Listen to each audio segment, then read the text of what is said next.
Hey, g'day, let's start with some stat weightings. These are how much I'll value each stat on a piece of gear. The highlights here are 10 armour being about as valuable as a strength Raji, which just means mail gear is a big priority over leather gear, and defense skill being basically a worthless stat. Having a lot of stamina and armour is just way better. So let's dive into the helm slot first. The best in slot comes from the big level 20 warrior only quest chain, being fire hardened mail for the Alliance or brutal armour for the Horde.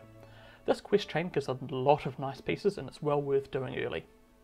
There are a few alternative items as well, although they are leather so not quite as good. Humbert's helm, which drops from Dungrok Rifleman and Hillsbrad, or ringed helm from Garneg Charskull in Wetlands. I really wouldn't go out of your way for either of these, the better helm is just not that tough to get. For completeness, the Alliance also do have another quest reward. This is the Spark Metal Coif from the Morbent Fell quest in Duskwood. But again, I wouldn't worry too much about it, I just focus on getting the Abyss. Moving on to the next slot, we're looking for the World Drop BOE Spectral Necklace, and we're looking for either off the bear or off the monkey. Either of those is fine. You could also just go for a 6 stam on this if you prefer. As an alternative, you can go for the Warsong Gulch Reputation Neck, which is Sentinel's Medallion for the Alliance, or Scout's Medallion for the Horde. There's also Droplet Choker, which comes from the new BFD raid. For shoulders, we're going to go for the Shoulder Guards of Crushing Depths from the new BFD raid.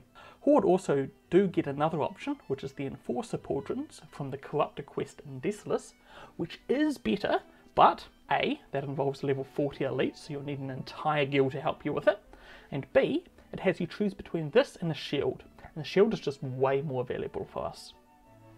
There are a few alternatives we can look for. The Sparkle Shell Mantle is a world drop BOE, and is very close to the best option. You can also just look for a BOE with strength and stam on it, either a random world drop, or you can get an elite shoulders from various vendors around the world. In the shoulder slot there's also a trap to avoid. The new BFD raid has these shimmering shoulder pads, which look like they are handmade for tanks, but they're actually pretty mediocre. They're comparable to elite shoulders in value, and they're distinctly worse than the Sparkle Shell Mantle. For the back slot, the best in slot is the Sentry Cloak, which is a world drop BOE.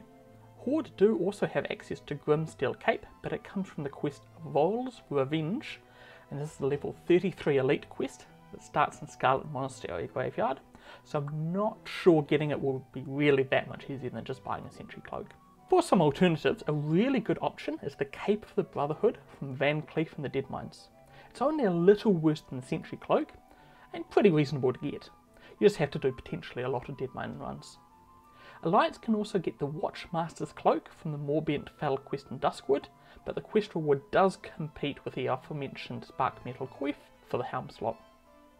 For a really accessible option, both factions can just do the Gorenzo Winch Whistle quest in Stone Talon Mountains, and this gives the Engineer's Cloak with a respectable 5 stamina to get you started. Now onto the chest. There's quite the item here. Shifting Silver Breastplate is a new epic item that requires you to have blacksmithing to wear it, but it's head and shoulders and chest above the rest. We don't know exactly what's going to be needed for it, but it will require a shining silver breastplate along with a void shard, which is probably from the new BFD raid somehow. There are a few things to mention about this one. First of all, the additional damage curse is +2 damage, and it will likely have close to 100% uptime, so it's pretty valuable. And this chest has really high armor value compared to other chests, so it's actually even better than it looks. I would absolutely recommend every warrior gets blacksmithing to be able to use this. Until you do get it, there are a few decent options to tide you over. Fire Hardened Hauberk for the Alliance, or Brutal Hauberk for the Horde, comes from the same quest chain that gives your best in slot helm, and is well worth doing. Another fine option is the Shining Silver Breastplate, which has the advantage that you're going to need one anyway to craft the Shifting Silver Breastplate for your Abyss. For some easy to get quest rewards, Alliance can get the Chestplate of Core from the Supplies to Orbadine quest in Ashvale, although I would note that that quest is deceptively hard. Probably team up or wait until level 25 before attempting it. You need to be able to defeat 3 level 24 mobs at the same time during the escort. For Horde, they have a nice easy time of it. The Orcish War Chain comes from the Rescue quest in Hillsbrad Foothills, and that one's plenty easy to complete.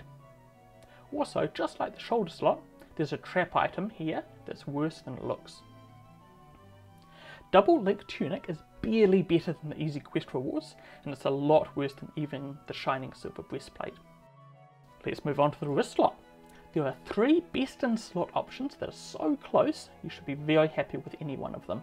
Jimmied Handcuffs dropped from Bruegel Iron Knuckle, a rare spawn in the Stockades. Jorgen Braces is a BOE world drop, and Pugilist Braces is a zone drop in Razorfen Crawl.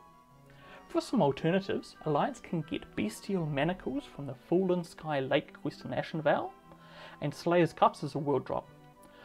Horde players have 2 quest rewards to choose from: the Grimtoll Wrist Guards from the quest Grim Totem Spying in Thousand Needles, or Steel Clasped Braces from the Book of Ur quest that starts in Undercity and is completed in Shadowfang Keep. Moving along to the weapon slot. This slot will depend heavily on what faction and even race you are. For the Alliance, especially for human, but for all Alliance, the Bezel's Basher is Biss. This is a BOE world drop, and we want it for its high DPS and slow weapon speed. Since the new Devastate rune is weapon damage, we want to prioritise slow weapons where we can. For Horde, the Orcs will want a Head Splitter to take advantage of the Axe skill. It's a bit faster than we'd like, but the weapon damage is pretty good. For Horde that are not Orcs, there are 2 options that are pretty close. The slightly better option is the Windstorm Hammer from the very long Test of Faith quest line that starts in Thousand Needles. You'll definitely need help for this one, as it requires going into Scarlet Monastery Library, which is just way too high for us at level 25.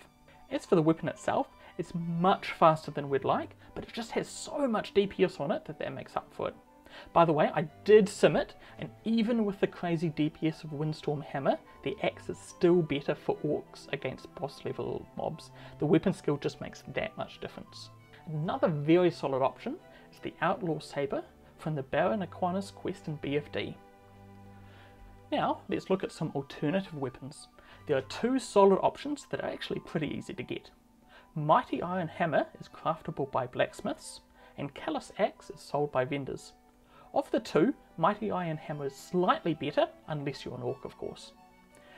There are also a few quest rewards to look at, although they are a step down for the most part. Alliance players that have Herbalism can get the Phyto Blade from the quest Blisters on the Land in Wetlands, or Lucine Longsword from the quest What Comes Around in the Stockades. Horde can get Wingblade from the Wailing Caverns quest Leader of the Fang. Shields.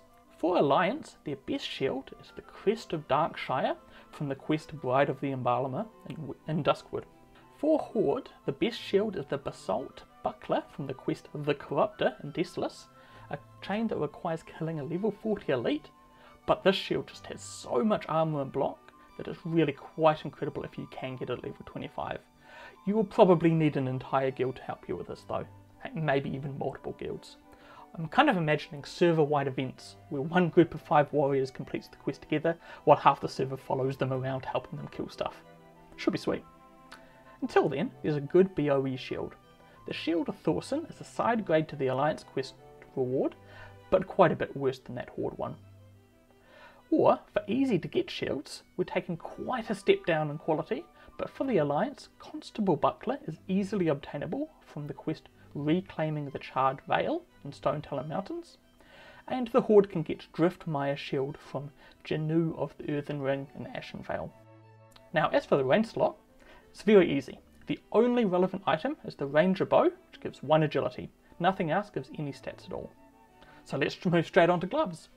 The best gloves are the Algae Fists, which currently drop from Gillerhast in Blackfathom Deeps, but we don't actually know if it's still going to be available once we have the BFD rework. If not, the best gloves will be from the Warrior Armor quest chain, which is the Fire Hardened for the Alliance or the Brutal for the Horde. For alternatives, Horde get a super good, super easy option. That's the Warsong Gauntlets from the quest Warsong Supplies in Ashenvale. You could also look for a BOE World Drop Green, or you could have a Blacksmith Craft Green Iron Gauntlets. Now I do like to give easy quest rewards where I can, but for the Alliance there's really not much here. They can get the Dagmire Gauntlets from the Deviate Eradication quest in Wailing Caverns, but they're just not very good. Let's move on then to the waist slot. Alliance can get a Belt of the Stars from the quest Look to the Stars in Duskwood, where Horde will just be looking for a world drop PoE. And there are also a few alternatives. Khobran's Grasp drops from Lord Khobran in Wailing Caverns. Garneg's Warbelt drops from the rare Garneg Charskull in Wetlands. And Horde could consider getting Deftkin Belt from Jano of the Earthen Ring in Ashenvale, but only if they have good shield lined up, as it does compete against the shield reward. On to pants. The Trip Runner Dungarees from Rig Wars in Gnomeregan are best if you can get them, but it's unconfirmed if this will even be possible. There is a new option in the BFD raid, the Beacons of the Faithful, and they're basically just as good. For some alternatives, you could look to the BOE Dreamsinger Leg Guards, or for some quest rewards, Alliance can get Chassis of Westfall from the Defias Brotherhood Deadmines quest, and Horde can get Plainsguard leggings from Wanted, Arnak Grim Totem, and Thousand Needles. The Dreamsinger are slightly better than either of those quest rewards, but it's pretty close, so I wouldn't stress too much. Now for boots. The best is Battleforge Boots of the Bear, a world drop BOE. The next best is a blacksmithing recipe, the Green Iron Boots, which are very reasonable. Or, just to get you started, you could use Quagmire Galoshes from the In Nightmares quest from Wailing Caverns. Moving on to rings. We'll need 2 of these, and for the first one, Alliance will want to get Seal of Rin from the long quest chain, beginning with Van Cleef's head at the end of Deadmines, whereas Horde will want Seal of Sylvanas from the quest Aragul Must Die in Shadowfang Keep.